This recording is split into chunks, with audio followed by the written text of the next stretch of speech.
Hey Art Addicts, it's Danny, and this month we've been really focusing in on the idea of justice versus revenge as brought to us by the graphic novel The Watchmen. It begs the question, what is justice? And how do you know when justice works, and how do you know when it doesn't work? One of the ways that we can wrestle with our thoughts in a deeper way is to participate in an activity called art journaling. Art journaling is the idea of taking your thoughts and your feelings and putting them onto pages in a creative way. An example of this art form is Post Secret. Post Secret's an ongoing community art project where people mail in their secrets anonymously on one side of a homemade postcard. There's a website that features these art pieces, as well as many books that have been published of people pouring out their thoughts in an artistic way. We want you to make a Post Secret and be able to tell your secrets creatively in that way and send it in. But we also want you to create one that we're going to call Post Statement, that you can be proud of both artistically and because of the deep content. So really, the Post Secret, do whatever it is that you want, and the Post Statement, we want you to declare a question or a statement that you have about the conversation that we've been having about justice. The first thing you're going to need when doing art journaling is inspiration.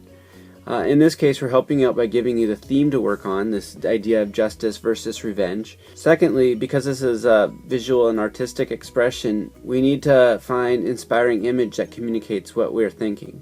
Third, we want people to look at our art and realize that it has meaning, not just cool pictures. To make that happen, we have to do a bit of research. How can we get the images that are inside our head and some of the things that we found and are inspired by in our day-to-day life and in our research onto the piece of paper? A good piece of art journaling is just going to be able to tell a story without you having to explain it.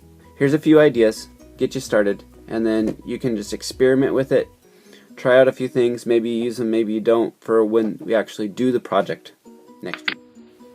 I really wanted to use paint on this project, so I covered the shipping tag with a product called Gesso, which gives the surface more durability and texture for the paint to adhere to.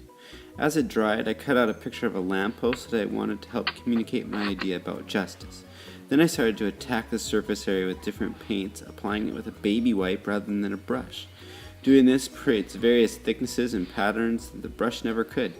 The key to creative journaling is layering, which makes the art piece more interesting and visually appealing. The idea you have may be really simple, but the texture and layering can give it more depth. Then I needed to get the image of the lamp onto the tag and cut it to shape. There's various ways to do this, but I just glued it on.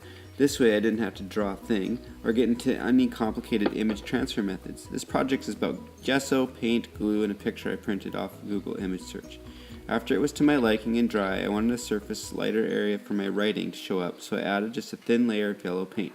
The background texture could still be seen. It looked like the lamp was lit, and helped me communicate my ultimate message that true justice shines like a lamp in the dark.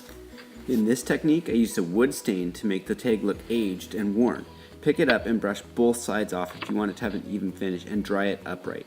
I ripped a page out of an old book and glued that and a picture of a cherub out of a magazine. Added more stain, a quick saying, and Biola, art.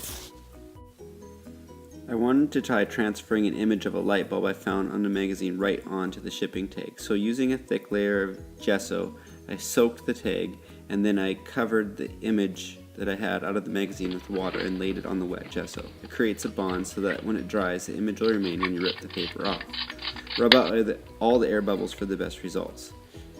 Then soak the paper again once it's dry and start to rip the paper off. It came out a little lighter than I anticipated, so I added paint over the image. It made it look like I am a way better artist than I am. Added my statement, and I was happy with the result. See what you think.